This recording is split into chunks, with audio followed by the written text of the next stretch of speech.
집에 가서 시원한 거 마시며 쉬고 싶을 텐데, 그래도 우리 주님께서 들려주시는 말씀 사모에서 나오는 우리 성도 여러분에게 하나님께서 큰 위로로 함께 해주시길 원합니다. 주님께서 그 심령에 말씀해 주셔서 우리의 영이 하나님과 더 가까워지게 해주시고, 고통 가운데 계시는 우리 주님께 더 깊이 나가도록 인도해 주시기를 원합니다. 그래서 저희의 마음에 우리 하나님의 마음으로 가득 차기를 원합니다. 그래서 우리 주님이 무엇을 느끼고 무엇을 생각하시고, 또 주님은 세상을 어떻게 바라보시는지 하나님, 저희들이 주님의 눈으로 세상을 보게 해주시고 주님의 가슴으로 세상을 느끼고 살아갈 수 있도록 도우시기를 간절히 바라고 합니다. 하나님, 이 저녁 시간 정말 귀한 시간, 쪽에서 나온 우리 성도들에게 주님께서 귀한 것으로 들려주시고 또 믿게 하시고 살게 하시는 놀라운 능력으로 덧입혀 주시기를 간절히 바라고 합니다. 예수님 이름으로 기도합니다. 아멘. 오늘은 삶과 타락인데요,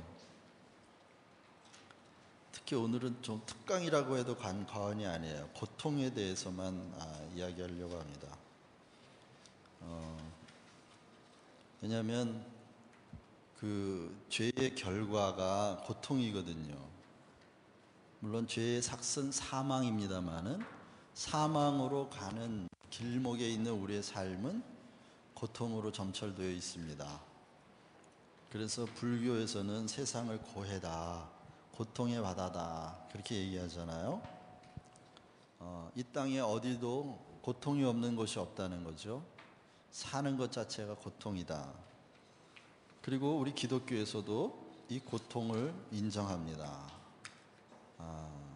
사는 게 고통이라는 것을 말합니다.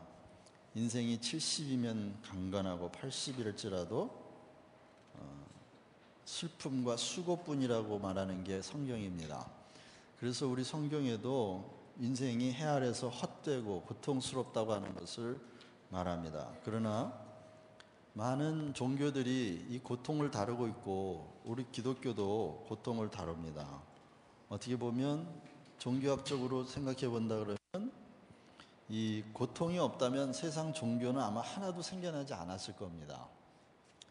그러나 모든 인간이 공통적으로 고통을 경험하고 이 고통의 문제에 시달리기 때문에 그 고통의 문제를 해결하려고 하는 인간의 수고와 노력, 그 열심이 모든 세계의 종교를 만들었다고 해도 과언이 아닙니다.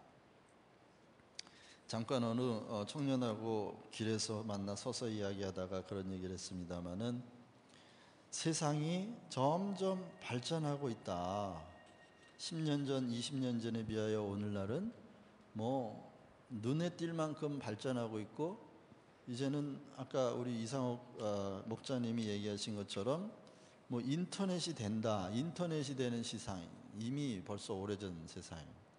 이제는 모든 것이 다 모바일로 움직여야 되는 세상입니다. 손 안에 세상을 가지고 다니는 세상이에요. 모든 사람들이 세상을 호주머니에 넣고 다닙니다. 그리고 항상 그 손을 폰에 쥐고 다니면서 세상을 손에 쥐고 다니고 세상과 연락해 있는 그런 때입니다. 그런데 그러면 고통은 줄어들었나 겁니다. 그러면 인간의 고통이 줄어들었나?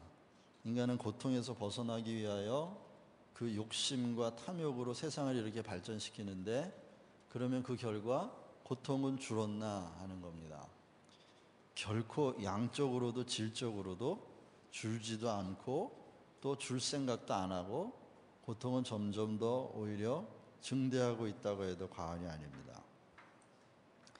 그렇기 때문에 우리가 이 고통의 문제를 좀 깊이 생각해 볼 필요가 있다. 어떤 면에서 우리의 믿음은 이 고통의 궁극적인 해결이잖아요. 그래서 천국에는 고통이 있습니까? 없습니까? 없다. 거기는 고통도 없고 눈물도 없다라고 성경이 말합니다. 그러나 모든 종교와 기독교의 차이점은, 모든 종교들은 그 고통의 문제를 다 스스로 해결해야 돼요. 자기가 선행을 하든지 기도를 하든지 고행을 하든지 또는 도를 깨달아서 득도를 하든지 다 스스로 해결해야 한다고 말하는 게 세상 종교입니다. 율법을 지키든지 선행을 하든지 무슨 방법을 통해서든지 각자가 자기 고통의 책임을 자기가 지고 자기가 해결해야 한다는 거예요. 그러나 우리 기독교는 이 고통의 문제를 그 죄의 결과가 바로 사망인데요.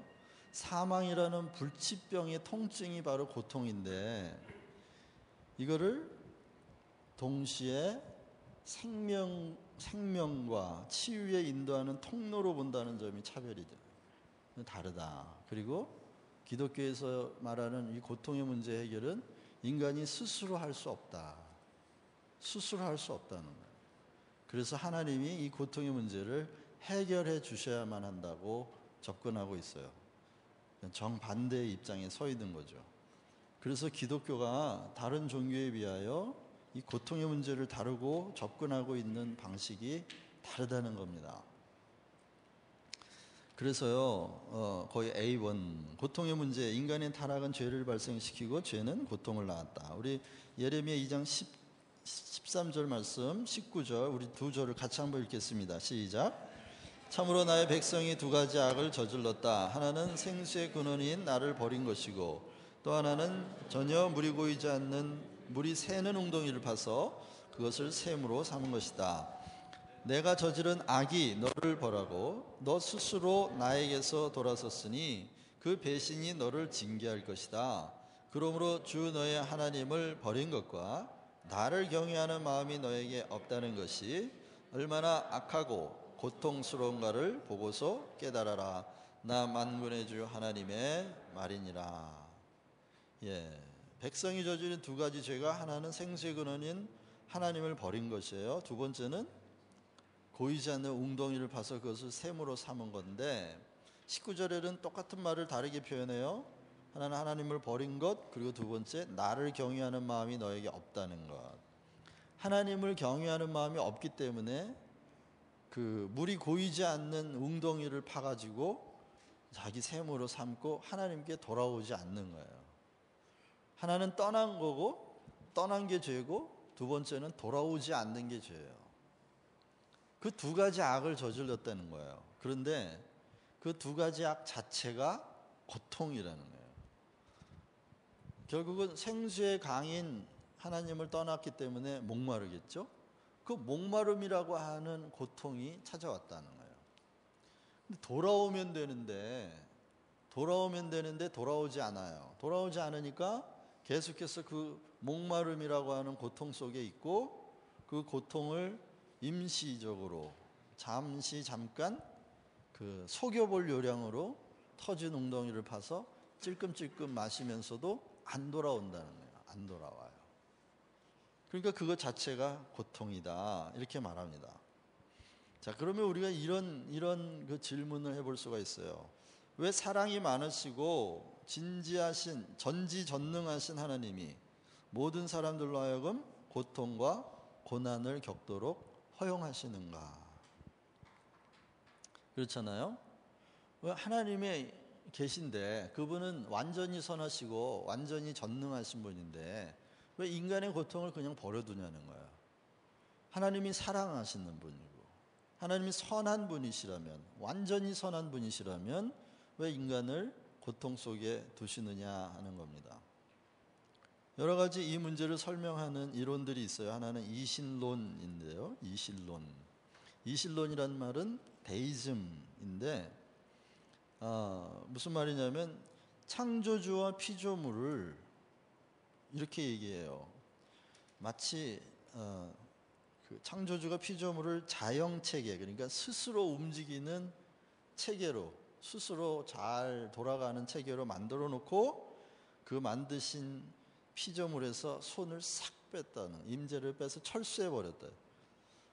고로 고통은 하나님이 아니라 세상의 문제라는 거예요. 그건 하나님의 문제가 아니라는 거예요. 하나님이 개입하시지 않고 이 세상은 저절로 알아서 돌아가기 때문에 고통이 생겨났다면 그건 세상의 문제지 하나님의 문제가 아니라는 거예요. 그렇게 하나님의 존재와 인간의 고통의 문제를 어떻게 공존할 수 있냐 하는 걸 설명하려고 영국에서 이런 이론이 나온 겁니다. 마치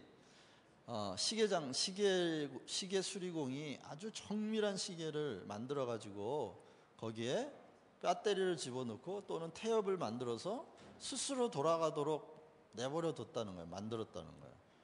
그렇기 때문에 만약에 시계가 고장 났으면 그건 그 시계공 잘못이 아니라는 거예요. 그 의도는 고장 나라고 만든 게 아니라는 거죠. 지가 돌아가다가 고장 난 거기 때문에 그거는 창조주 하나님 그리고 시계공의 잘못이 아니라는 거예요. 이런 식으로 이해를 해보려고 애를 썼어요. 자, 그러면 하나님 잘못이 아니면 결국 세상이 스스로 괴멸하고 스스로 고통의 문제가 생겨났다면 그 책임은 하나님께 있지 않다. 하나님께 있지 않으니까 결국 누가 책임져야 되는 거예요, 그러면? 세상이 책임지고 인간이 책임져야 된다는 거죠. 그게 바로 종교입니다. 두 번째, 버트란트 러셀이라는 사람은 자기는 무신론자라고 말하는데 내가 왜 기독교인이 아닌가, 나는 왜 기독교를 믿지 않나 이런 책을 써서 유명한 철학자예요. 그런데 그 사람이 이런 얘기를 합니다. 신이 있다면 그건 추론할 수 있는 신뿐밖에 없다. 그러나 추론은 추측하고 논리적으로 추측한다는 말이죠. 그 하나님은 둘 중에 하나다. 왜? 전능하지만 선하지 않거나 아니면 완전히 선하더라도 전등하지 않거나 둘 중에 하나라는 거예요. 하나님이. 그래야만 하나님의 존재와 하나님이 사랑한다는 하나님의 존재와 인간의 고통이 공존할 수 있는 가능성은 그거밖에 없다는 거예요. 하나님이 완전히 선하시다면 전능하지 않고 그러니까 인간의 고통의 문제를 해결할 능력이 없다 이 말이에요. 그런데 만약에 하나님이 전능한 분이라면 하나님은 선한 분은 아니라는 거죠. 고통 속에 내버려 두니까 선한 분은 아니라요. 그러니까 버트란트 러셀이 이 둘 중에 하나의 신일 수밖에 없다는 거예요. 그러면 하나님은 완전히 전능하시지도 않고 완전히 선하시지도 않다라는 말을 하고 있는 거죠, 지금. 왜? 인간에게 고통이 여전히 지속되고 있으니까 라고 생각하는 거죠. 여러분들은 어떻게 생각하세요? 사실은 이 두 번째 버트란트 러셀이 가지고 있는 이 생각이 가장 보편적인 생각이에요. 가장 일반인들이 이렇게 생각하고 있기 때문에 교회를 안 와요. 하나님이 사랑이시다 그 말을 못 믿어요. 왜? 여전히 고통스러워요. 하나님 사랑이시면 왜 나를 고통 속에서 구원해 주지 않느냐는 거예요. 왜 이 고통을 나에게서 제거해 주지 않느냐는 거예요. 그러니까 하나님이 사랑이라는 말은 못 믿겠다.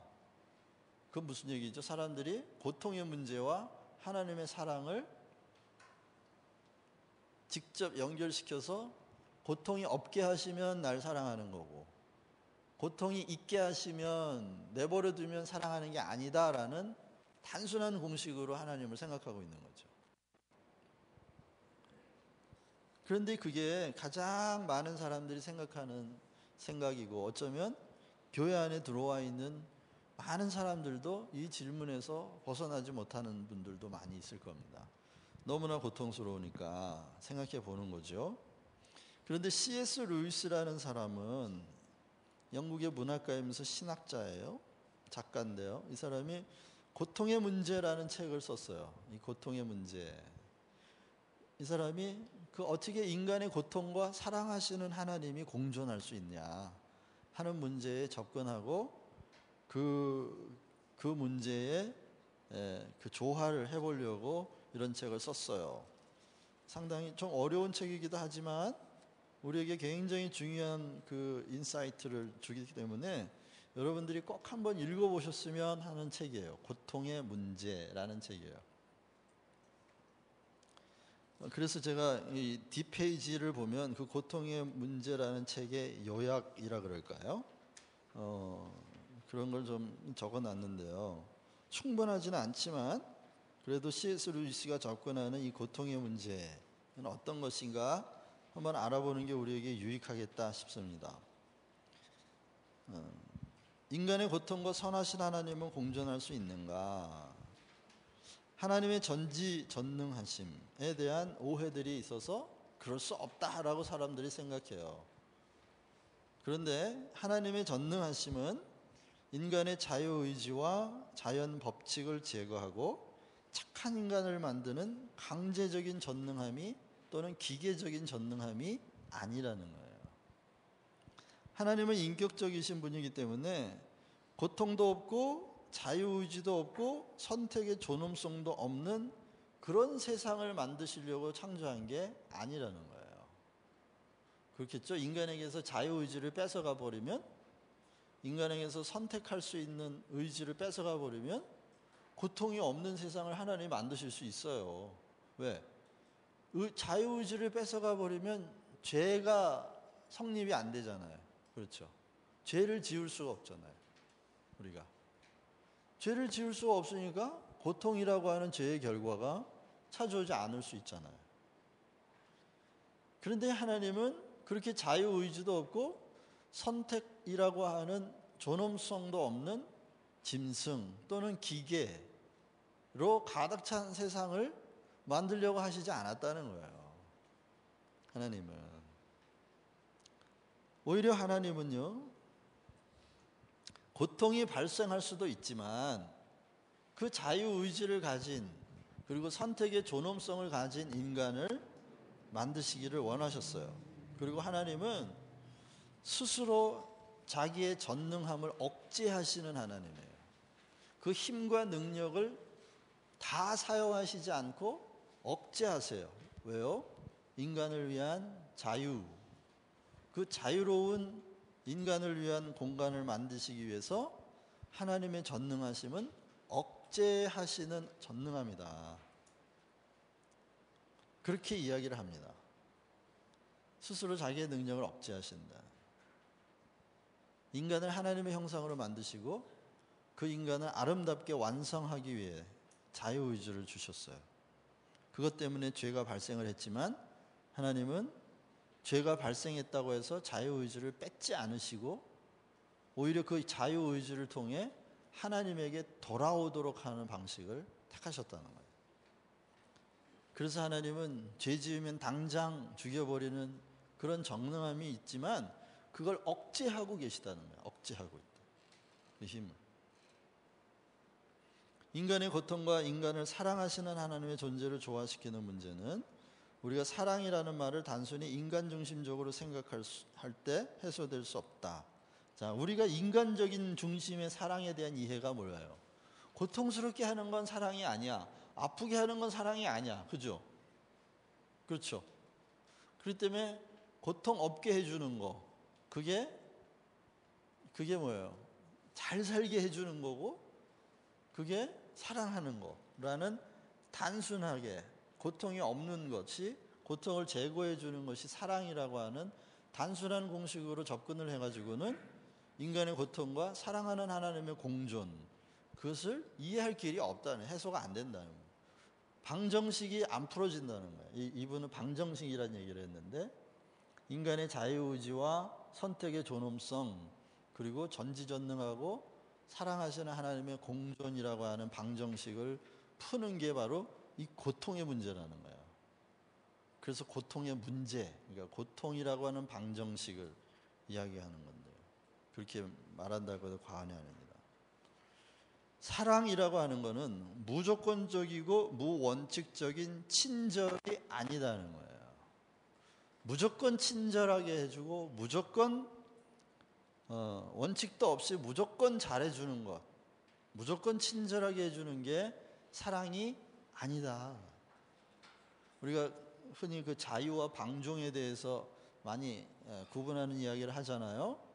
자, 방종하게 허락하는 것, 그건 자유를 주는 것과는 다른 거죠. 자유를 주는 건 사랑이라고 할 수 있지만 방종하도록 내버려 두는 건 사랑이 아니죠. 그러니까 무원칙적으로 잘해주는 건 방종하도록 허용하는 거나 마찬가지라는 거예요. 그건 사랑이 아니라는 겁니다. 그래서 고통의 문제를 대할 때 우리가 좀 내버려둬, 고통스럽지 않게 만들어줘 라는 요구를 우리가 많이 하면서 나에게 그렇게 해주면 나를 사랑한다고 믿어줄게. 그러나 그건 진정한 사랑을 요구하는 말도 아니라는 겁니다. 하나님이 사람을 만든 주는 목적은 사람으로 하여금 먼저 하나님을 사랑하게 하려는 데 있지 않고 사람을 하나님의 사랑이 아주 기쁘게 머물 수 있는 대상으로 만들려는 데 있다. 예. 하나님이 인간을 만들어 놓고 야, 날 사랑해. 날 사랑해 하고 자기를 사랑하게 하려는 목적이 첫 번째가 아니라는 거예요. 먼저 첫 번째 목적은 먼저 하나님이 사람을 사랑하시려고 만들었어요. 먼저 하나님이 사랑을 보이시려고 만들었고 그 사랑이 사람 안에 머무른다는 말은 그 사랑을 인간이 받아들여 주기를 바라서 만들었다는 거야. 그게 창조의 목적이라는 겁니다. 하나님은 선한 분이고 모든 것들을 그분의 유익을 위해 선하게 만드셨으며 그분이 만든 선한 것들 중에 하나, 즉 이성적인 피조물의 자유의지에는 본질상 악의 가능성이 내포되어 있고 피조물들은 그 가능성을 틈타서 악해졌다라고 말합니다. 선악과 나무를 세워놓음으로써 그 자유의지를 가진 인간이 타락할 수 있는 가능성이 열려 있었잖아요. 그래서 하나님이 뭐라 그러셨어요? 먹으면 죽는다 라고 말하면서 인간은 죽음의 가능성을 내포한 채로 창조가 되어 있었어요. 그래서 지금 자유의지에는 본질상 악의 가능성이 내포되어 있었다. 그러니까 결국 죄 또는 타락, 이 악의 문제는 주어진 자유의지를 잘못 사용한 결과였다는 거예요. 그걸 잘못 사용해서 발생한 것이 죄요, 악이요, 고통이었다는 겁니다. 그래서 인간은 모든 사람들이 다 보편적으로 그런 죄를 가지고 있기 때문에 고통이 없는 사람이 없다는 거죠. 고통이 없는 사람이 없어. 고통이 원죄가 보편적인 것처럼 고통이 보편적입니다. 고통이 보편적이라면 죄가 원죄가 있다는 게 맞는 말이라는 거죠. 그렇죠? 아프지 않은 사람이 없어요. 설사 100년을 건강하게 살았어도 죽음이라는 병에 걸려 있잖아요. 죽음이라는 병은 불치의 병이에요. 결국 그 병 때문에 죽는데 그 고통이라는 죽음 자체가 고통이에요. 그래서 모든 사람이 죽는다 그 얘기는 원죄가 보편적인 모든 사람에게 적용이 된다는 말입니다. 그런데요, 성경은 인간을 이 고통을 죄의 결과이면서도 동시에 인간을 치유하는 창조적인 기능이 고통 안에 있다라고 봅니다. 첫째는 만사가 잘 돼간다는 환상을 깨트린다는 거예요. 세상이 이대로 다 잘 될 거라고 하는 환상이 깨질 때가 언제냐? 내가 고통당할 때라는 거죠. 물질 문명만 이렇게 보면, 물질 문명만 들어보면 세상은 점점점 잘 될 것 같잖아요. 그렇죠? 이런 식으로 가다가 지금 모바일이 손에 들고 다닙니다만 이제 조금 있으면은 손에 들고 다닐 필요도 없게 될지도 몰라요. 그렇죠? 어떻게 그냥 머리로 전달이 되든지 요즘은 그런 프로그램이 있대요. 외국어를 배우는데 일일이 시간을 들여가지고 단어를 외우거나 문장을 외우거나 할 필요가 없답니다. 그 프로그램을 뇌에다가 입력을 시킨대요. 뇌에다가 프로그램을 하면 배우지 않아도 그 외국말을 저절로 한다는 거죠. 자, 그러니 모바일 들고 다니면서 단어 외우려고 이거 찾을 필요 없는 거죠?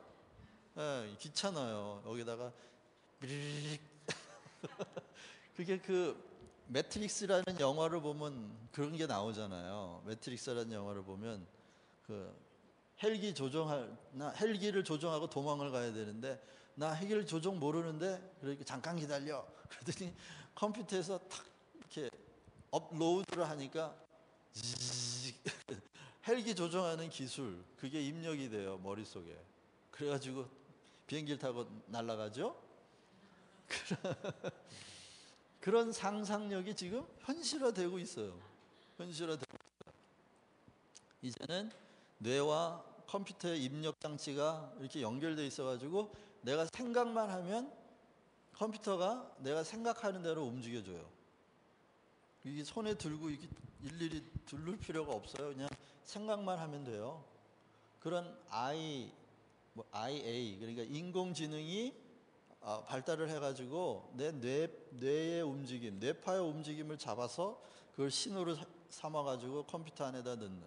자, 이런 물질 문명을 들여다보면 세상은 한없이 끝없이 다 잘 될 것 같은 거예요. 그렇죠.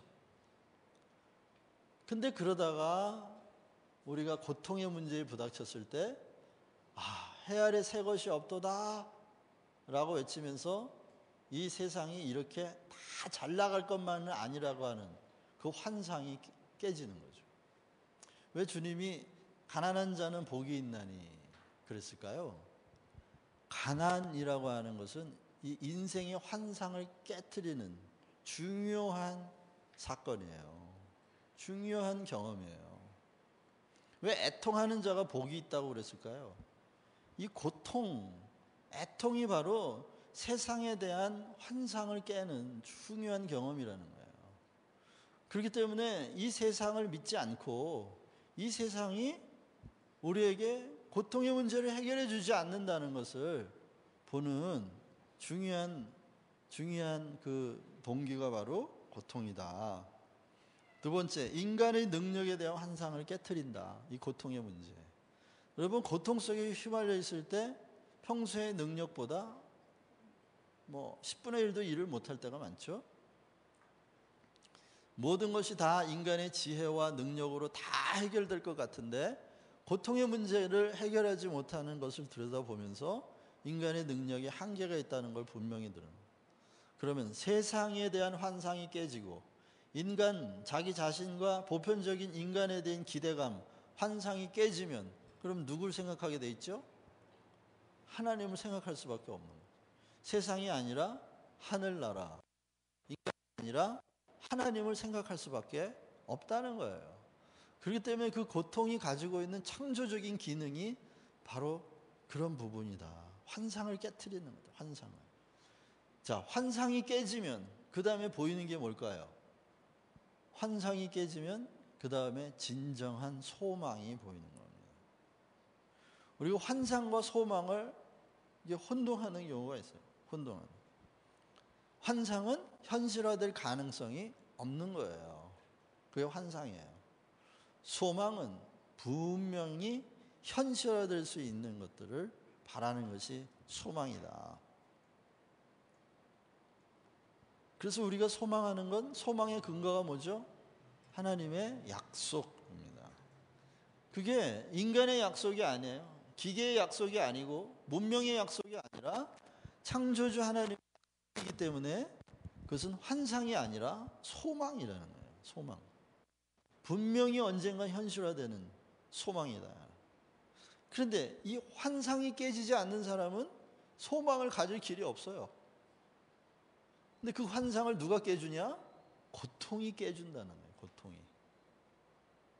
그렇기 때문에 참 소망을 가질 수 있게 된다. 세 번째, 언제 고통이 발생하느냐 하면 그래요. 세상에 대한 환상이 깨졌어요. 인간에 대한 환상이 깨졌어요. 그래서 하나님께로 돌아가려고 해요. 그런데 하나님께로 돌아가려고 하는데 그게 만만치가 않다는 거예요. 돌아가는 일이. 그냥 하루아침에 결단한다고 돌아가지는 게 아니라는 거예요. 이게. 아시죠, 여러분? 그렇게 돌아가고 또 돌아가고 또 돌아가도 어느 날 내가 나를 보면 하나님은 멀어져 있어요. 그래서 또 돌아가요. 또 돌아가는데도 내 속에 내 성격의 바닥에 있는 내 자유의지는 기회만 있으면 하나님에게 안 돌아가도 되는 어떤 변명이라도 찾아내려고 애를 쓰는 거예요. 그 출애굽기를 보면 하나님이 10번 재앙을 내리시잖아요. 10번. 그런데 저 같으면 여러분들 어디 이거 한 3번쯤만 재앙을 받았어도 난 놔줬을 텐데. 그런데 안 놔줘요. 10번을요. 그리고 마지막에 바로 왕의 아들이 하나님의 말씀처럼 죽었어요. 그래도 안 놔줘요. 홍해가 갈라졌어요. 어떻게 했죠? 애굽의 군대가 홍해를 갈라진 홍해를 들어가서 쫓아가서 죽이는 그 위험까지 감당하면서도 안 놔줘요. 성경은 히브리인들은 그런 그림 언어를 통해서 세상이라고 하는 애굽이 얼마나 질기게 하나님께로 돌아가는 일을 하지 못하는가 하는 걸 보여주는 거예요, 우리한테. 제가 그 예화를 자주 드는데, 눈이 실명의 위기가 있어가지고 점점 눈이 안 보이는 사람들한테 눈이 완전히 멀기 전에 손가락으로 점자를 읽는 법을 가르쳐 준대요.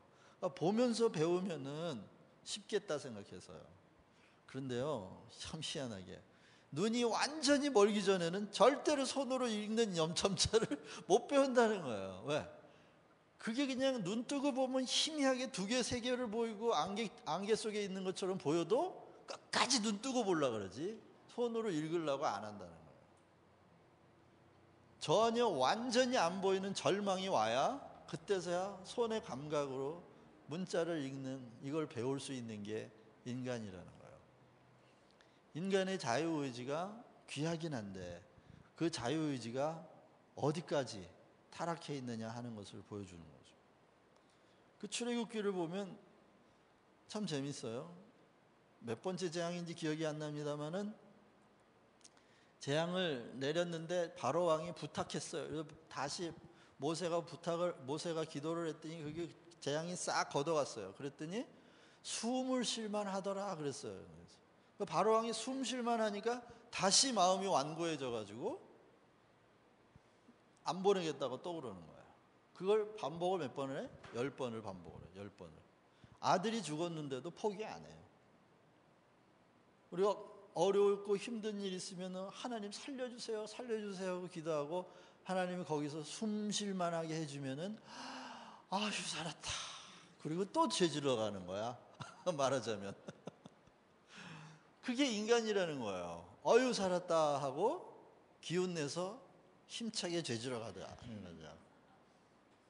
안 돌아간다요. 그러니 우리가 하나님께 돌아간다고 하는 이 길이 참 그게 정말 좁은 길을 가는 거고요. 주님께로 돌아가는 그 길은 생명길을 가는 건데 이건 넓은 길이 아니래요. 좁은 길이래요. 가시밭길이래요. 그러니 돌아가는 길이 고통이 따를 수밖에 없다는 거죠. 고통이 따를 수밖에 없어요. 아담의 반역을 역전시키는 순종을 하나님께 돌아가는 과정에서 결코 하나님께 순종하지 않으려는 내 의지의 완악함과 싸우는 고통과 시련을 맛본다. 자, 그런데 여기서요, 아브라함의 아들을 바치는 순종, 그러니까 주님께 돌아간다고 하는 게 무슨 뜻인가 하는 걸 말하는 거예요. 뭐가 주님께 돌아가는 건가? 주님이 미국에 계십니까? 캐나다에 계십니까? 어디로 가는 게 주님께 돌아가는 거예요? 주님께 돌아간다는 말은 곧 아브라함이 아들을 바치는 순종이라는 이야기로 성경이 이야기하는데, 이런 아들을 바치는 순종, 이런 믿음은 또 다른 차원의 고통이에요. 그냥 우리가 죄를 통하여 경험하는 고통과는 하나님께로 돌아가는 고통은 또 다른 차원의 고통이다. 자, 아들을 바치래요. 아들을 바쳐야 되는 아버지가 마음이 즐거워가지고 아유 이놈의 자식 귀찮았는데 하나님이 달래니까 그냥 확 줘버려야지. 그런 부모가 있나요? 없어요. 3일 길을 걸으면서 이 아들을 그동안 길렀던 추억들을 기억하며 이놈을 어떻게 내가 내 손으로 죽이나. 그 고통이에요. 고통 정말. 그런데 그 고통을 주님이 요구하셔요. 요구하신다기보다도 하나님이 죄가 없을 때에는 하나님이 죄가 없댄다. 인간이 죄가 없을 때는 하나님께 순종하는 게 쾌락이에요. 쾌락. 즐거움이에요. 그런데 죄가 발생하고 나서는 하나님께로 돌아가고 하나님께 순종하는 게 막 고통이에요. 고통이에요. 그런데 그런 고통을 지나가면서 그 아브라함은요, 한번 생각해 보세요. 아브라함이 믿음이 있는 사람이에요. 그런데요, 아브라함은 언제 자기가 믿음 있는 사람이라는 걸 딱 알 수가 있었을까요? 그거는 아들을 바치기 전에는 아무도 모르는 거예요. 아브라함 자신도 모르는 거예요. 자기가 순종할 만한 믿음이 있는지 없는지는 순종한 뒤에나 아는 거예요. 자기도, 본인도. 아무도 모르는 거예요. 시어머니도 몰라, 며느리도 몰라, 본인도 몰라요. 그런데 순종을 안 해본 사람들이 믿음이 좋아 보여. 순종을 안 해본 사람은 믿음이 좋아 보여요. 달라 그러면 드리면 되지. 그런데 막상 달라 그러면 안 줘도 되는 이유를 100가지쯤 만들어. 순종 안 해요. 그래서 야고보서에는요, 행위가 없는 믿음이 너희를 구원하겠느냐? 그러면서 예를 든 사람이 아브라함이에요. 아브라함이 믿음이 없는 사람이에요. 믿음이 있으니까 본토 친척 아비 집을 떠났죠. 믿음이 있으니까 가나안 땅으로 갔죠. 믿음이 있으니까 거기서 약속의 땅에서 한 평도 자기 땅이 없었는데도 떠나지 않고 거기서 살았죠. 믿음이 있었어요. 그런데도 아브라함이 아들을 바친 사건을 이야기하면서 행위가 없는 믿음이 그를 구원하겠느냐라고 말을 해요. 그건 뭐냐면 결정적인 자기의 양도, 다시 말하면 자기 양도라는 거 뭔지 아시죠? 넘겨주는 게 양도예요. 자기를 하나님께 양도해버리는 거예요. 주님은 그걸 자기를 부인하고 이렇게 말씀하셨어요. 자기 십자가를 지고 자기를 부인하고 라는 말인데 똑같은 말이에요. 자기를 양도하는 거예요. 자기 존재와 삶을 전부 다 하나님께 넘겨드려요. 주인이니까. 그게 바로 믿음을 확증하는 행위라는 거예요. 자기를 양도하는 것이 바로 하나님께로 돌아가는 거예요. 그런데 주님 만나가지고 하나님이 돌아와라 그러니까 신나가지고 돌아간 사람이 보셨어요 혹시? 주변에? 하나님 돌아가니까 자기를 부인하라니까 막 신나가지고 자기 부인하고 자기 양도하고 막 이런 사람 보셨냐고요? 없어요. 그런 사람이. 눈을 씻고 찾아봐도 그런 사람이 없어요. 참 자기가 내 인생은 나의 것 막 이러면서 내 인생은 나의 것이지 왜 주님이 내 인생의 주인이야. 그걸 이해를 못해요. 왜 보이지도 않는 하나님이 내 인생의 주인이라는 거예요. 어떻게 하는 게 내 인생을 하나님께 드리는 거야. 드렸다고 말하면서도 맨날 자기가 주인이 돼서 살아요. 넘겼다고 말하면서도 넘기는 게 뭔지 몰라. 넘겼다는 게 뭘 의미하는 건지도 몰라. 그러니까 하나님께로 돌아가는 게 뭔지 모르는 거예요. 아들을 바치는 거. 그게 아브라함에게 있어서는 자기를 양도하는 거예요. 아들을 다시 낳을 가능성이 없잖아, 아브라함이. 100살이 넘어서 낳는데. 하나밖에 없는 아들이고 이 아들을 통하여 수없이 많은 민족을 이루시겠다 그랬는데 아들을 달라 그러니 그러면 이거는 수없이 많이 아들을 통해서 태어날 수많은 민족들을 한꺼번에 넘기는 거야. 그렇죠? 하나님한테 한꺼번에 넘기는 거고 그럼에도 불구하고 아브라함이 믿었던 하나님은 죽은 자를 살리시는 하나님을 믿은 거죠. 여러 번 말씀드렸어요. 죽은 몸 같은 자기 몸에서 태어난 아들이에요. 죽은 월경도 끊어진 죽은 태에서 잉태된 아들이 이삭이에요. 하나님은 죽은 몸에 생명을 넣는 하나님이라는 걸 경험을 했어요. 그렇기 때문에 자기가 만약에 그 이삭을 죽여도 죽인 그 몸에 하나님이 생명을 다시 넣을 거라고 하는 믿음을 가졌던 거예요. 그런데 그 믿음은 자기가 가지고 있다고 생각해도 죽여보지 않으면 자기가 그 믿음이 있는지 모르는 거예요. 하나님이 아브라함을 시험한 건 아브라함을 못 믿어서가 아니라 못 믿어서라기보다도 아브라함 자신에게 그 믿음이 있다는 걸 경험시켜 주시는 거예요. 그게 순종의 유익이에요. 순종을 해보면 내가 믿음이 있는지 없는지를 알아. 순종을 하기 전까지는 내 믿음은 아직 확정된 믿음이 아니에요. 그 확정된 믿음이 아니기 때문에 그 믿음 위에 성장이 있질 않아요. 영적 성장이라는 건 믿음의 확신 위에서 쌓아지는 거예요. 근데 순종을 해보지 않으면 믿음이 있는지 없는지 확신이 안 서기 때문에 그 위에 영적 성장이라고 하는 이 건물이 올라가질 않아요. 기초공사가 안 돼 있는데. 기초공사가 안 돼 있으니까 성장이 안 되는 거죠. 그런데 했어요. 아브라함이 했어요. 하고 나서 하나님이 아브라함아 정말 죽이려고 그러니까 하나님이 깜짝 놀랐죠. 아브라함아 이제야 네가 나를 경외하는 줄 알았다. 경외한다는 말이 뭔지 알죠? 사랑하는 거예요. 사랑하는 거예요. 사랑하는데 사랑했기 때문에 내가 잘 이해가 안 되는 요구도 그냥 순종했다는 거예요. 아니 날 사랑하시는데 어떻게 내 아들을 달라 그래? 하나님이 날 사랑하신다는 분이 어떻게 내 아들을 달라 그래? 아니 약속을 해놓고 이 아들을 통해서 민족을 주시겠다고 약속해놓고 달라 그래? 아니 이게 무슨 일이야? 하나님이 이게 지금 헷갈리는 분 아닌가? 하나님이 말해놓고 시관하시는 분 아니야? 말해놓고 내가 언제 그랬어? 이렇게 나중에 오리발 내리는 분 아니야? 이렇게 의심하지 않았다는 거예요. 네. 그 성품을 의심하지 않고 그 능력을 의심하지 않은. 그랬더니 하나님이 보여주신 거는 수풀에 이렇게 뿔이 걸려있는 염소를 보여주셨는데 그 염소가 뭐예요? 대속제물이야. 이삭 대신에 하나님이 받으셨던 제물. 다시 말하면 대속제물 누구의 상징이에요? 예수님이에요.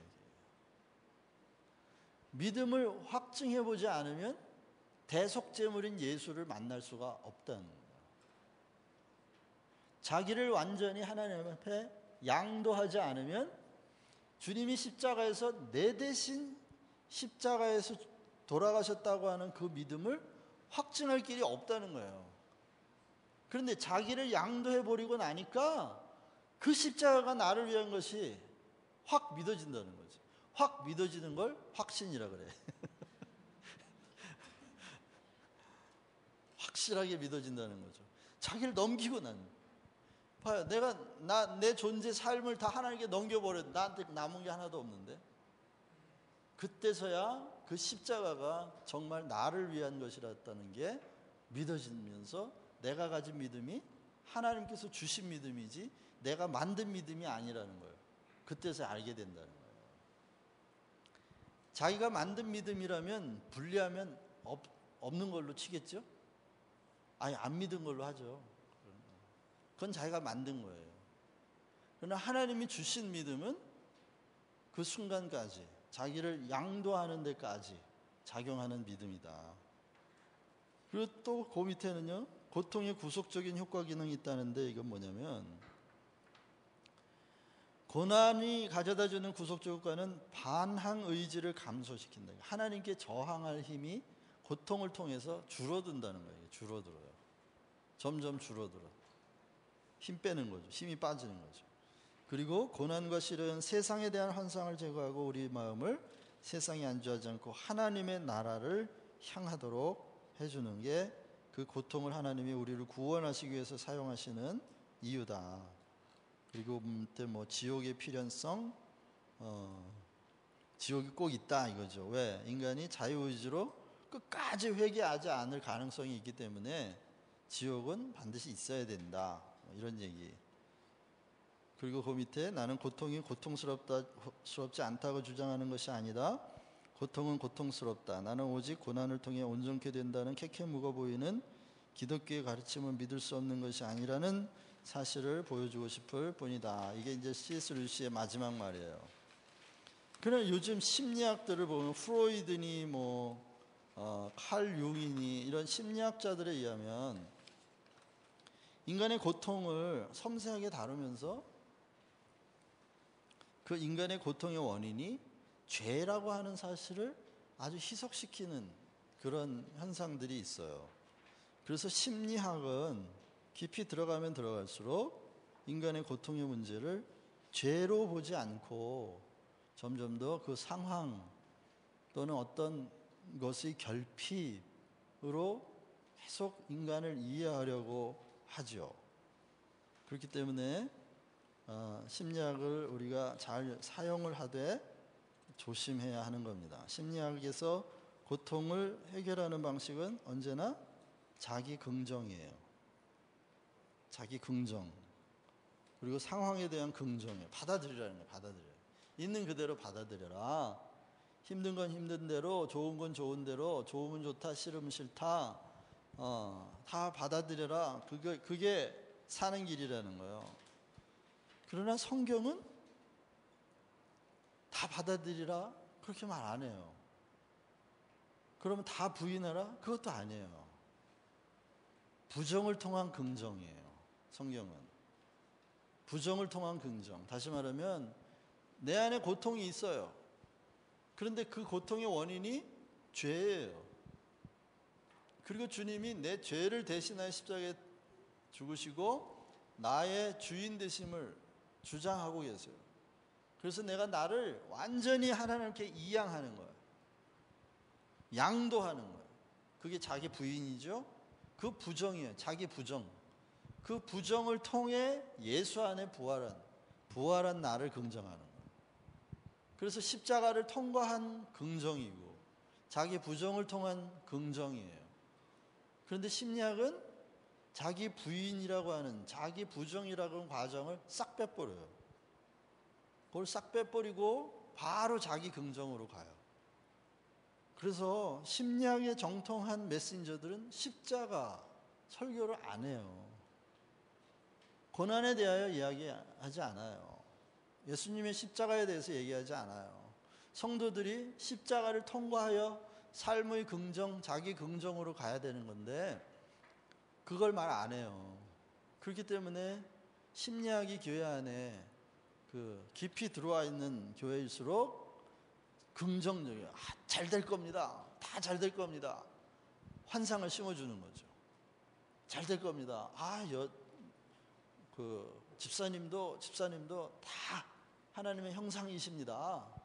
다 우리 안에 그 긍정적인 게 다 있습니다. 하고 긍정성만 강조하죠. 그러니까 어떻게 해요? 세상에 대한 환상을 다시 심어주고 인간에 대한 환상을 다시 심어줘요. 그렇게 해서 일시적으로 좋아지면 나았다 그래요. 천만에요. 나은 거 아니에요. 환상 속에 들어가는 거죠. 다시 나았다고 하는 치료의 환상 속에 들어가는 거예요. 낫는 게 아니에요. 환각 증세예요. 환각. 그걸 참된 치유는 그런 환각에 빠져 있는 게 아니라는 거예요. 그래서 무슨 긍정적인 사고 방식의 축복 이런 그건 십자가가 없는 부활을 말하는 거죠. 자기 부정이 없는 자기 긍정을 가는 건데 결국 그것은 허망하게 돌아올 수밖에 없고 고통의 문제는 해결되지 않는다. 근데 성경은 어떻게 말하냐? 고통은 하나님을 떠나 하나님을 상실한 마음에서 발생한 죄의 결과들이에요. 자, 로마서 1장을 한번 다 같이 한번 읽어볼까요? 시작.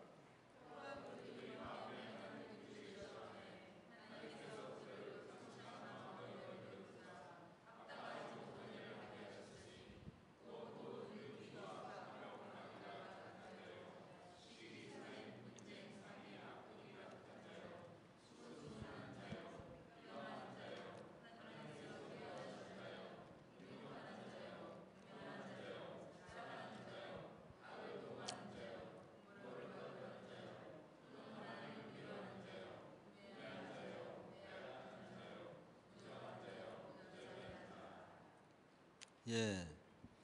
거기 죄들이 어떤 마음에서 나온다고요? 하나님을 잃어버린 마음에서 이런 게 다 나온다는 거예요. 하나님을 잃어버린 마음, 하나님을 상실해버린 마음에서 이런 죄들이 발생하고 그 결과 고통이 그 마음속에 가득 차. 한번 생각해 보세요. 추악, 탐욕, 악의가 가득한 사람의 안에 기쁨과 희락이 있을까요? 있을 수가 없죠. 또 시기, 살인, 분쟁, 사기, 악독이 가득한 사람이 난 행복해 그럴까요? 한마디로 우리가 그냥 이렇게만 봐도 이 사람의 마음이 얼마나 많은 고통으로 점철되어 있겠느냐 그냥 눈에 들어오지 않습니까? 교만한 사람, 부모를 거역하는 사람, 하나님을 미워하는 사람, 우매한 사람, 약속을 어기는 사람, 무정한 사람, 무자비한 사람의 마음속에 들어있는 게 뭐가 있을까요? 고통밖에 없는 거예요. 그 안에 고통밖에. 그리고 그러나 고통은 죄의 결과이지만 생명의 통로가 된다. 창세기 3장 16절에는 여자에게 잉태의 고통을 더하시고 수고하고 생명을 낳을 것이라고 명하시고요, 남자에게는 수고하는 고통을 더하십니다. 자, 특히 창세기 3장 16절 여자에게 잉태의 고통을 더하고 수고하고 생명을 낳을 것이다.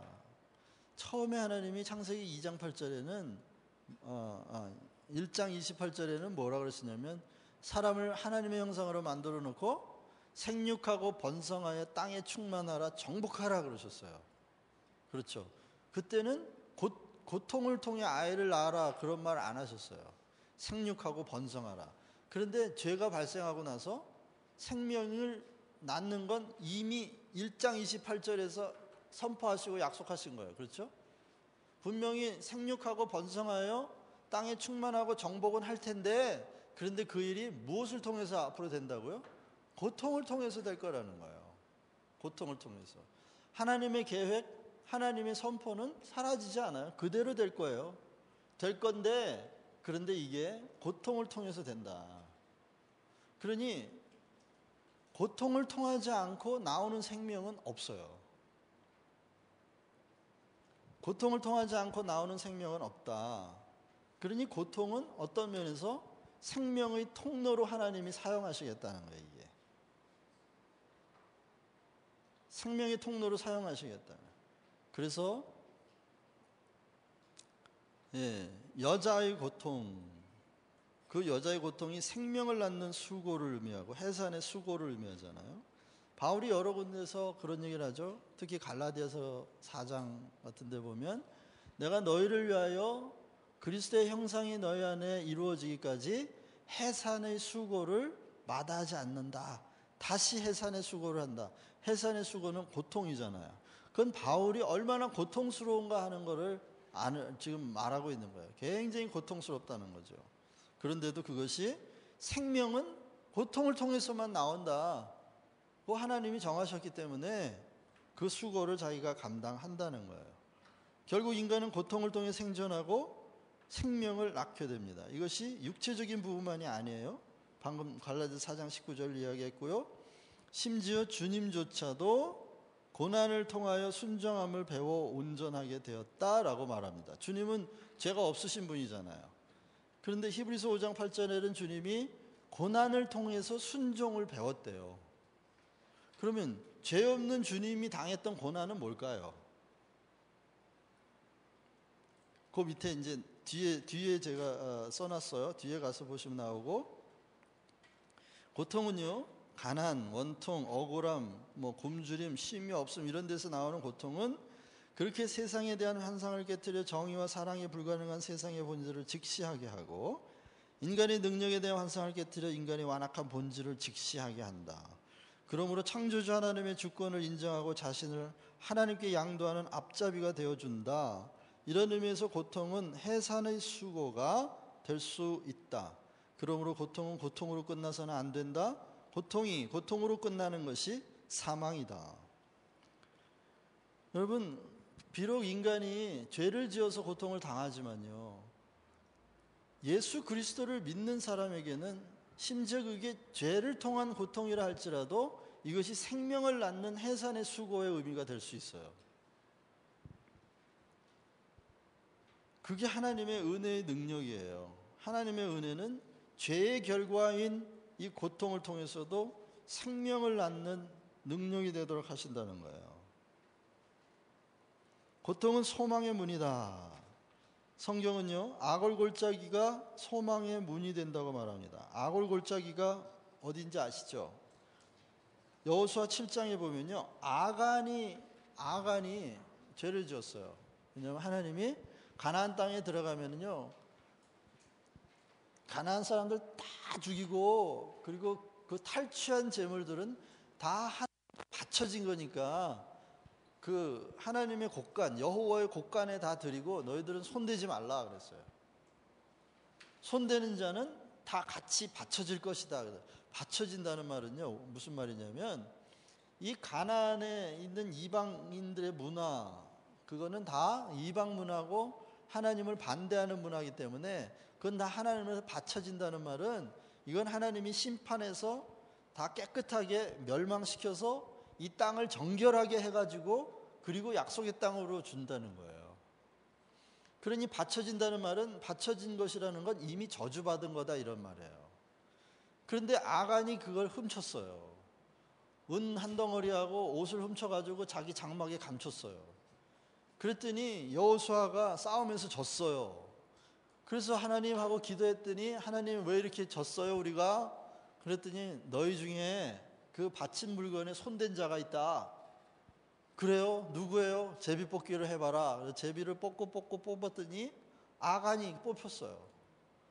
아간이 뽑혀가지고 내 아들 아간아 네가 손댔느냐? 그랬더니 네, 제가 은덩어리하고 이렇게 옷하고 숨겨가지고 장막에 감춰놨습니다.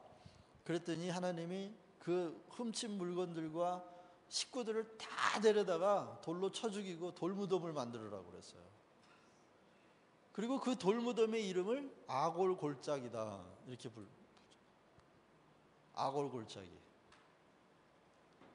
왜? 아간은 저주받은 물건을 훔쳤기 때문에 같이 저주를 받았다는 거예요. 이 세상은 저주받은, 이미 죄로 말미암아 저주받았어요. 아담의 죄로 땅이 저주를 받았죠. 가인의 죄로 더 저주받았죠. 땅은 이미 저주를 받아서 하나님께 바쳐진 거예요. 심판받고 정결케 돼야 되는 거예요. 그러니 세상 것을 사랑하지 말라 그러죠. 세상 것을 사랑하는 탐욕이 우리 안에 있다는 말은 우리 안에서 아간이 살고 있다는 거예요. 아간이. 하나님께 바쳐진 것들을 사랑하고 있는 아간이 우리 속에 살아. 그게 탐욕이에요. 탐욕.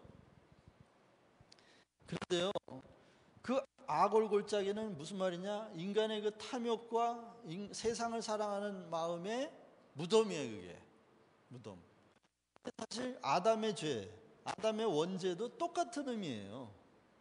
하나님보다도 하나님이 창조한 세상에 대해 주인이 되고 싶었던 거예요. 자기가. 그렇기 때문에 아담의 마음속에 있었던 것도 아간이라는 거예요. 아간. 그런데 나중에 호세아서를 가면요, 이 아골골짜기라는 말이 또 나와요. 1장에서는 그 고멜이 남의 자식을 셋이나 낳았고 온 아주 행실이 바르지 않은 여자예요. 근데 그건 이스라엘 백성을 상징하는 거예요. 근데 호세아가 그 남편인데 하나님이 호세아를 보면서 너는 저 정결치 않은 여자하고 결혼하라 그랬대. 저 창녀 같은 여자하고 결혼하라. 호세아가 순종을 하고 그 여자하고 결혼을 했어요. 그런데 아이를 3번씩이나 남의 애를 낳았고 오는데 하나님이 가시로 막아도 담으로 막아도 또 가서 그 짓하고 또 가서 그 짓하고 나중에는 그렇게 음란한 짓을 하다가 늙어가지고 노예시장에 팔렸어요. 시장에 팔려가지고 그 늙은 여자, 행실이 나쁜 늙은 여자, 힘도 없고 뭐 아름다움도 몸매도 다 늙어빠진 그 여자를 누가 사가겠어요? 노예로. 아무도 안 사가는데 나중에 그 호세아가 다시 사와요. 그 여자를. 그 여자를 사갖고 와서 다시 아내로 맞아들여요. 그게 하나님의 사랑이에요. 그게 하나님의 사랑이에요. 그런데 그 호세아 2장에서 하나님이 뭐라냐면 한번 찾아보셔야 돼요. 호세아서 2장을 한번 보세요.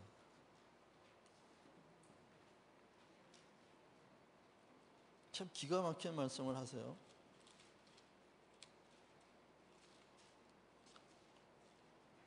구약성경 1280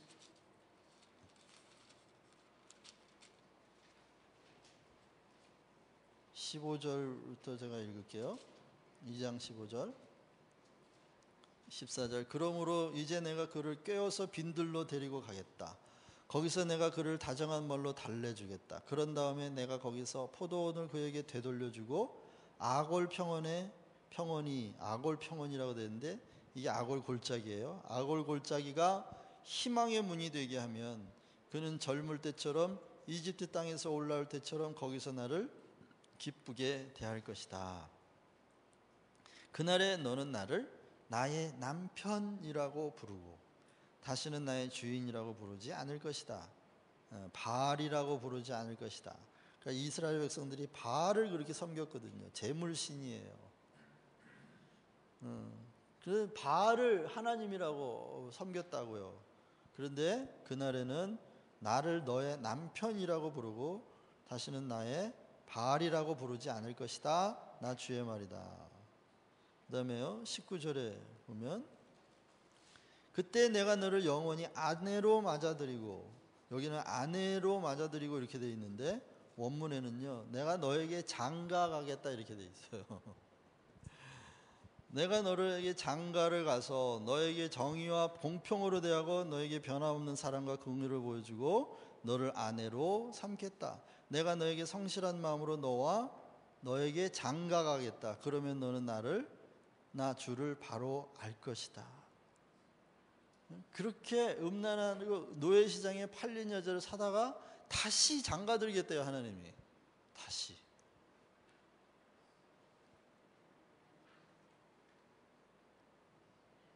여러분 새 장가 간다면 그런 여자한테 갈래요? 아니면 처녀 장가 가고 싶지 않으세요? 근데 하나님은 다시 원래 그 안에 아무리 음란하고 아무리 추해도 그 여자에게 다시 장가를 들겠다는 거예요. 다시. 그게 바로 그 고멜이 비록 죄를 졌지만 그가 죄 속에서 음란한 짓을 계속하면서 그가 받았을 그 고통을 하나님이 기억하셔요. 그리고 이제 더 이상 갈 데가 없어. 노예시장에서 고멜이 뭘 더 할 수 있겠어요? 할 수 있다면 하나님 남편에게 돌아가는 건데 남편한테 무슨 면목으로 남편한테 돌아가요? 그런데 하나님이 오히려 그런 여자에게 찾아와가지고 내가 너한테 장가를 가겠다. 다시 새 장가 가겠다. 새 장가는 아니지. 장가를 그게 하나님의 마음인데 이미 그 고멜의 마음속은 그 속에 있는 탐욕은 아골골짜기로 다 묻혀 있다는 거죠. 그래서 거기를 소망의 문으로 삼아주겠다는 하나님. 우리 아간이 죽는 건 뭐예요? 우리의 내면이 탐욕으로 가득 차서 내가 정죄받을 수밖에 없다고 하고 나를 하나님의 심판에 이양해 버리는 거예요. 여러분 십자가는 하나님의 심판이에요. 하나님의 심판에 내가 예수 그리스도와 함께 십자가에서 못 박혔나니 그 얘기는 나를 하나님의 심판에 넘겼다는 얘기예요.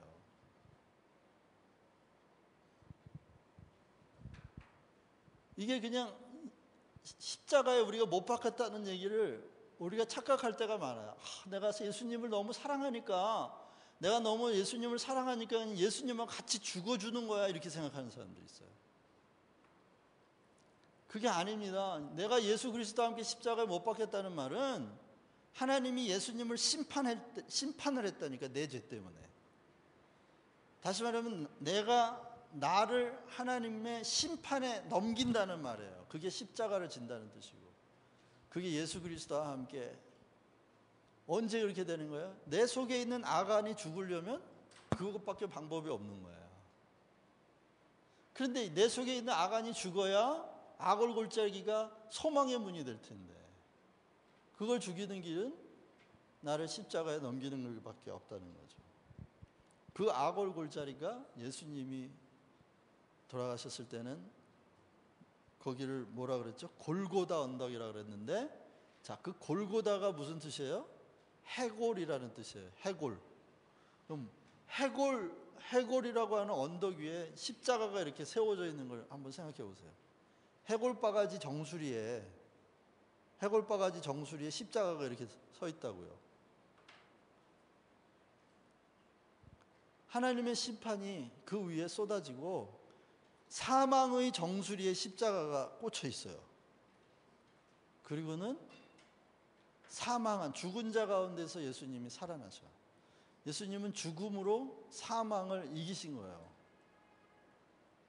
그래서 예수님의 그 심판의 자기를 넘길 때 결국 죄를, 사망을 이기는 소망의 문이 거기에 생긴다는 거죠.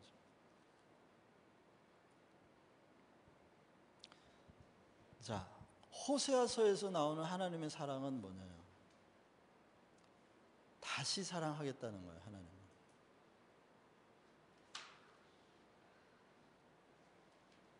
아무리 추한 사람이라도 돌아오면 다시 사랑하겠다.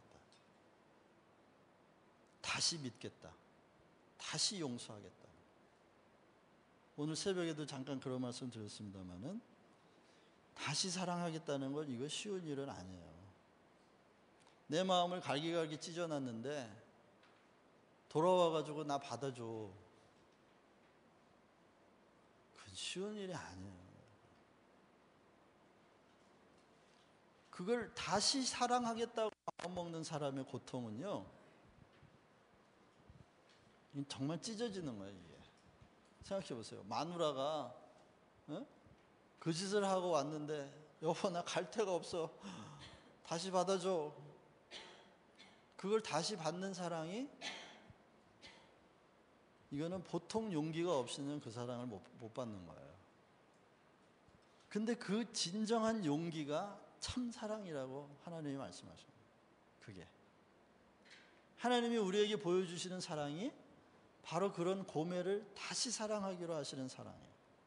다시 용서하기로 하는 사랑, 다시 사랑하기로 결정하며 내가 다시 장가든다, 다시 가겠다는 거예요. 다시 남편 노릇 해주겠다는 거예요. 그 사랑이 하나님의 고통이에요. 그게 하나님이 그렇게 말씀하실 때에는 우리가 지금 찬양하는 것처럼 고통 가운데 계신 하나님이라고. 그것이 하나님이니까 아니요, 하나님이기 때문에 그 고통이 더한 거예요. 인간으로도 그 고통이 이루 말할 수 없을 텐데, 하나님은 완전히 거룩하신 분이잖아요. 그런데 우리를 다시 사랑하기로 결정하시는 하나님의 그 고통은 우리가 상상을 초월하는 고통이에요. 그런데도 하나님이 그 결정을 다시 하시는 이유가 뭔지 아세요? 그게 예수 그리스도의 순종이에요. 하나님이 우리 상태를 보면 아이고 그냥 싹 콧바람을 불어서 땅에서 그냥 지면에서 딱 쓸어버리고 싶은데, 예수님의 피를 보면 마음이 누그러져. 아버지가 그래, 내 아들을 보고 돌아왔는데, 내 아들을 보고 내가 다시 받아줘야지. 내 아들을 보고 돌아왔는데 내 아들을 보고 내가 다시 사랑해야지. 다시 받아줘야지.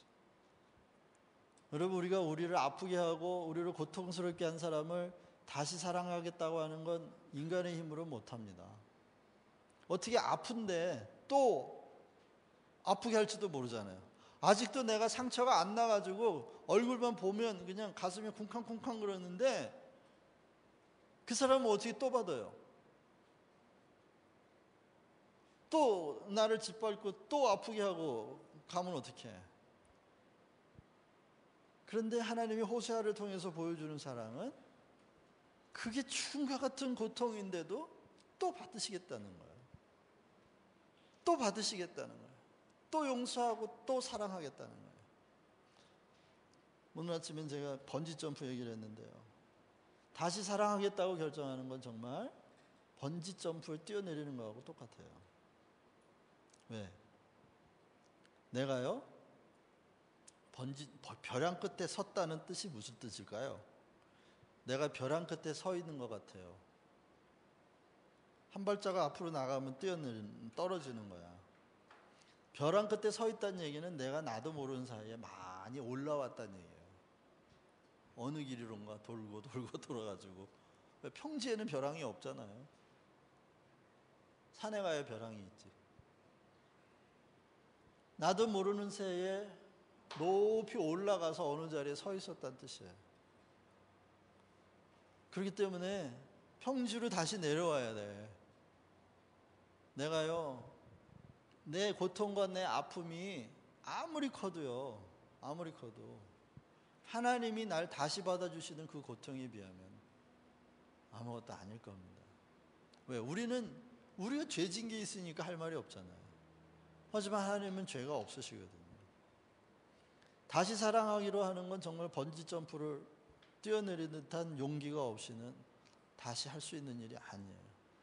그런데 우리가 그 뛰어내릴 수 있는 건 그냥 맨몸으로 뛰어내리는 게 아니라 몸에다가 하나님의 사랑, 내가 경험한 하나님의 은혜, 그 줄을 붙들고 뛰어내리는 거예요. 다시 사랑하기로.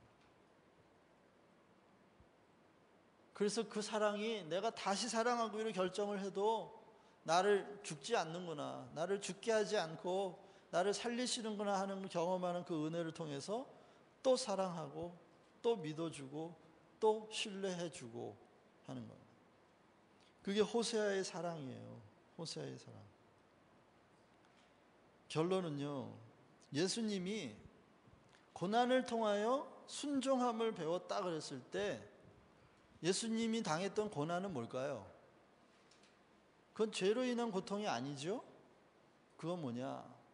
다시 사랑하고 다시 용서하고 다시 받아주는 고난이에요. 그렇게 예수님이 제자에게 말을 하고 말을 못 알아들어, 말귀를 못 알아들어. 3번씩 부인해요. 자기를 고발해요. 주님은 어떻게 했어요? 얘 날 고발했어? 치사한 자식. 가! 하고 발로 뻥 찼나요? 아니면 다시 찾아가잖아요. 다시 찾아가가지고 네가 날 사랑하느냐? 네가 날 사랑하느냐? 내 양을 먹이라. 그런 다시 사랑하는 고난이에요. 그게. 여러분, 그게 다시 사랑하기로 결정하는 거, 그게 그리스도의 남은 고난을 내 육체에 채우는 일이에요.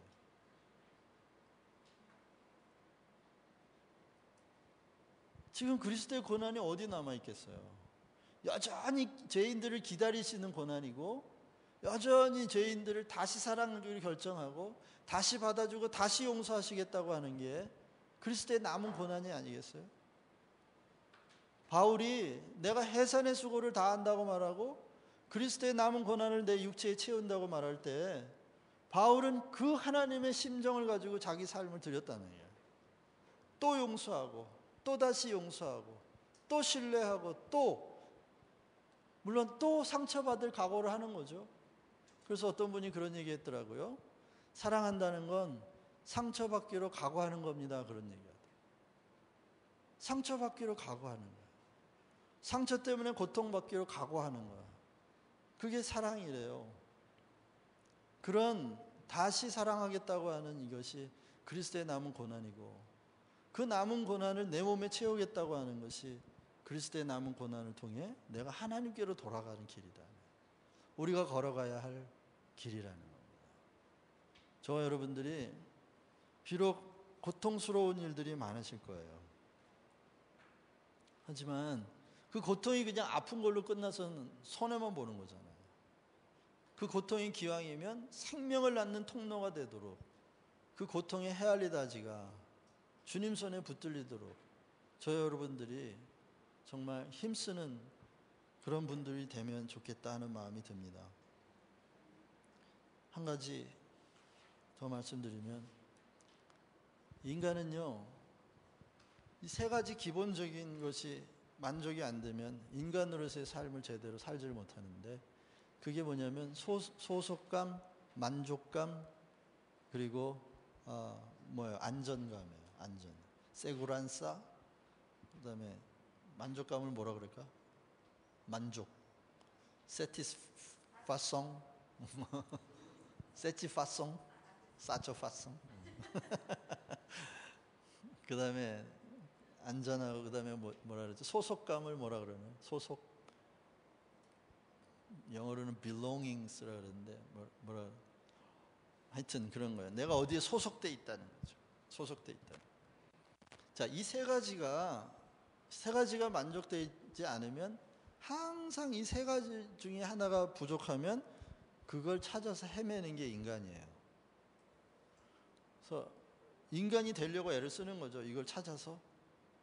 소속감, 내가 어딘가에 소속돼 있다고 하는 그런 존재감이에요. 만족감은 내가 누군가하고 이렇게 소통을 하고 내가 이해받고 있다 하는 데서 오는 그 만족감이 있어요. 또 하나는 안전감인데, 안전하다고 생각해 내가 쉬는 거예요. 안전하지 않은데 어떻게 쉬겠어요? 안전하지 않으면 쉴 수가 없어요. 그래서 이 세 가지가 있어야 인간의 기본이 만족이 되면서, 그 다음에 이덴티자지를 찾아가고, 그 이덴티자지를 통해 인생의 목적을 정하면서 하나님의 영광을 위해 살게 돼요. 그런데 이 세 가지가 만족이 안 되면 이덴티자지도 안 찾아지고요, 인생의 목표도 정해지지 않아요. 그런데 이 세 가지가 언제 채워지는지 아세요? 언제 채워지냐면 중심과 중심이 닿는 커넥션, 결속을 통해서 이게 되는 거예요. 누군가의 마음과 마음이 이어졌다고 하는 그 결속감 속에서 내가 이 사람에게 소속됐다, 이 사람하고 나하고 소통한다, 거기서 오는 또 소속감, 만족감이 생기죠. 그리고 이 사람은 나를 비난하지 않고 나를 받아줬다고 하는 안정감에서 그 관계 속에 쉬는 거예요. 우리가 그 커넥션, 그 결속을 통해서만 우리는 이 세 가지 기본적인 욕구들을 채워가고, 그 결속을 통해서 인간다워지면서 자기의 이덴티티가 뭔가 고민하고 은사와 소명과 사명을 발견해서 목표를 정하고 힘있게 소망을 가지고 살아가는 게 인간이에요. 그런데 한번 생각해 보세요. 아무하고도 결속이 없는 사람, 마음속에 쉼도 없고 소속감도 없고 만족감도 없어서 늘 외롭고 춥고 배고프고 고통스러워요. 그렇기 때문에 결속을 누구나 다 원하는데, 그럼 언제 결속이 되느냐? 결속은 서로 맛있는 거 밥 먹고 한 번 밥 먹었다고 결속되는 게 아니에요. 자기 성공한 거 다 자랑하고 인정받는다고 결속되는 게 아니에요. 자기의 업적과 자기의 공로를 자랑해서 상 받고 칭찬받고 이런다고 결속이 되는 게 아니에요. 언제 결속이 되냐? 내 마음속에 있는 고통, 내 마음속에 있는 고통을 이해받을 때.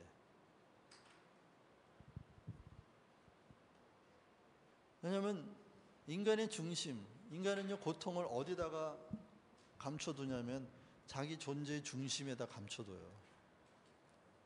왜? 거기가 제일 안전하거든. 손 못 대게. 왜? 손 대면 아프니까. 그런데 그 가장 자기 존재의 중심에 들어있는 그 상처가 만져지고 이해받고 치료된다고 생각했을 때, 그 자기의 고통이 이해받았다고 생각했을 때 결속이 일어나요. 그 결속이 일어나면 인간의 기본이 채워지고 죄를 이기는 힘이 거기서 나오는 거예요.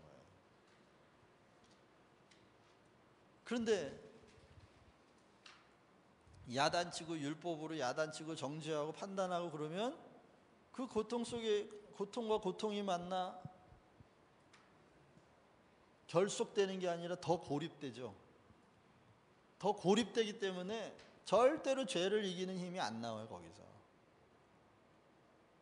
혼자 있는데 어떻게 이겨요? 죄를. 세상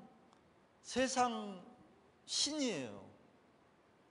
그리고 마귀예요. 공중 권세를 잡은 자를 인간이 혼자서 어떻게 이겨요? 우리가 하나님을 만난다고 하는데 언제 만나요? 내가 가장 깊은 고통 속에 있을 때 하나님이 나의 고통을 안다는 걸 내가 경험했을 때, 내 고통을 이해하고 내 고통을 만져주고 나를 고치시려고 한다는 것을 알았을 때 우리 하나님을 만나. 그리고 내가 아픈 것 때문에 그분이 더 아프다는 걸 내가 확인했을 때요. 내가 고통스럽다는 것 때문에 하나님이 더 괴로워한다는 걸 알았을 때 우리는 하나님과 결속이 일어나요. 마찬가지예요.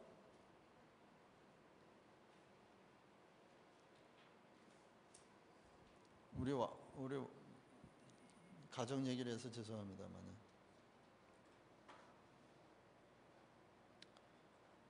우리 와이프가 그러더라고. 저한테 힘든 일이 있었어요? 내 심정이 어떨 것 같아? 물어보더라고. 그래서 글쎄 당신이 많이 힘들겠지. 뭐 감정은 이럴 거고 뭐는 이럴 거고 뭐는 이럴 거고 한참 얘기를 했더니, 여보 그런 거 말고. 그런 거 말고? 그게 뭐지?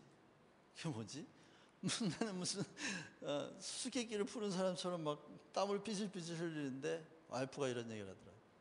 그냥 내가 아프니까 나도 아파. 네가 아프니까 나도 아파. 이 말 못해?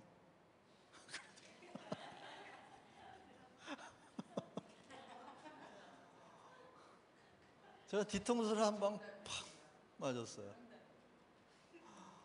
뒤통수를 한 방 빡 맞았어요. 나보고 뭐 병원에 가봐라, 한의원에 가봐라, 누굴 가봐라. 여보 그런 거 다 소용없고 그냥 내가 아프니까, 네가 아프니까 내 마음도 아프네. 난 그 한마디면 돼.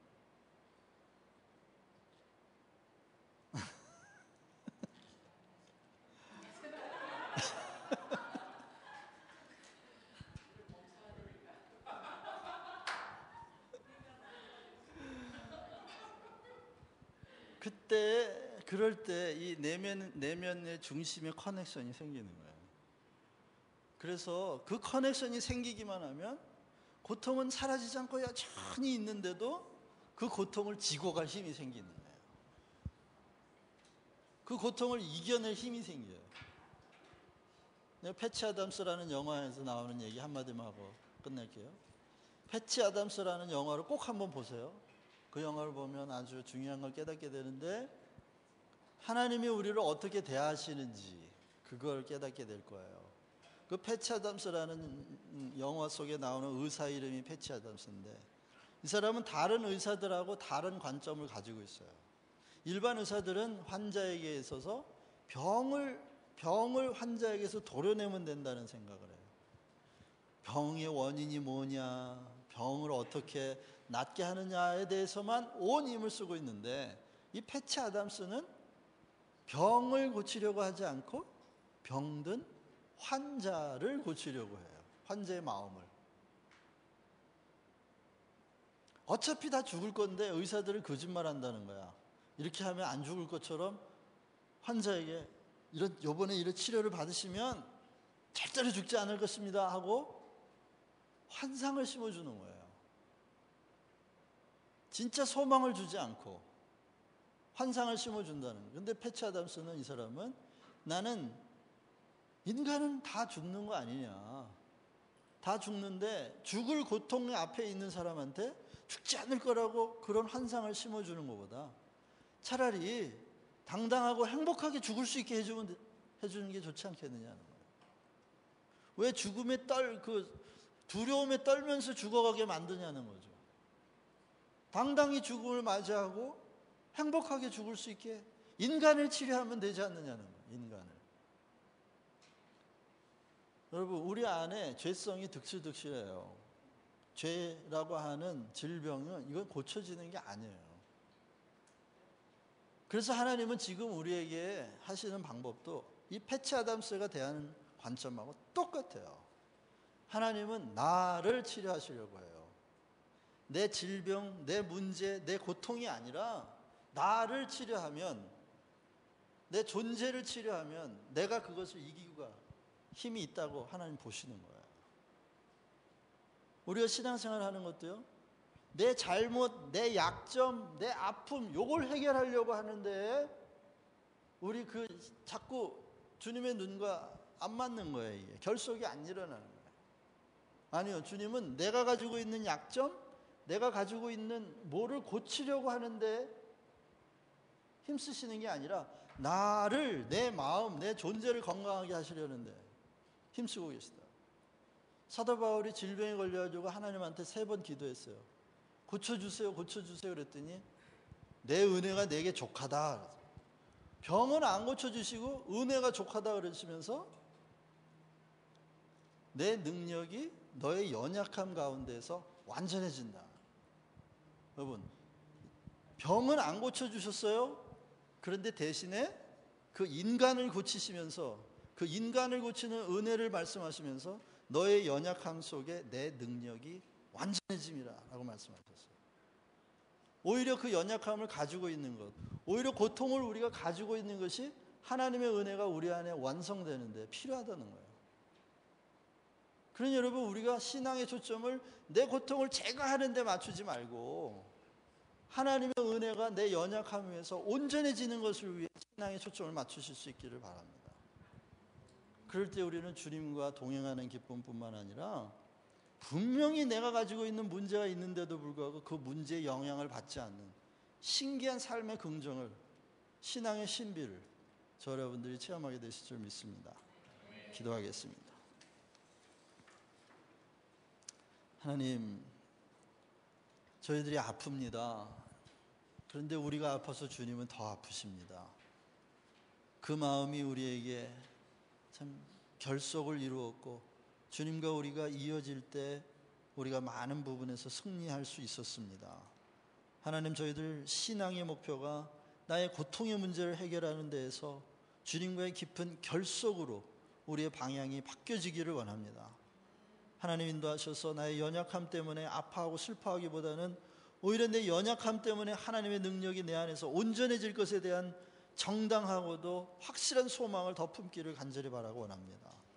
주님, 우리가 친구들을 대하고 가족들을 대하고 남편과 아내를 대할 때에도 하나님 그렇게 결속에 초점을 맞추게 도와주시고 어려움을 덜어주는 데보다는 그것을 이겨내갈 수 있도록 그 마음을 고치는 데 힘쓰게 도와주시기를 간절히 바라고 원합니다.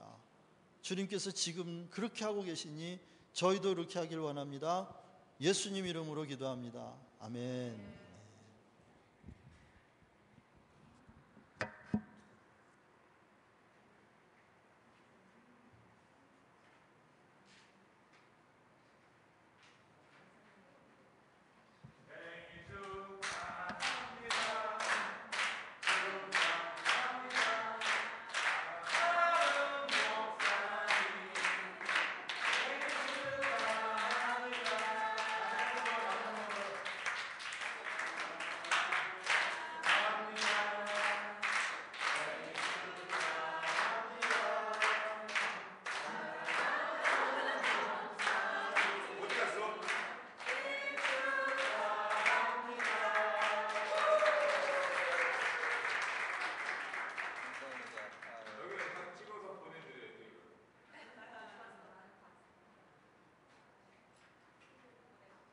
감사합니다. 누가 한번 저를 위해서 기도해 주셔야죠. 그러면 우리 차집사님 한번 기도해 주세요. 하나님 감사합니다. 저희에게도 김정희 목사님 보내주셔서 저희들과 함께 구제를 하고 또 주시는 말씀을 통해서 저희들이 고통 가운데 은혜를 받을 수 있도록 하나님께서 은혜 베풀으시는 감사를 드립니다. 하나님, 이 시간 모인 우리 성도들 마음 가운데 하나님 놀라운 사랑과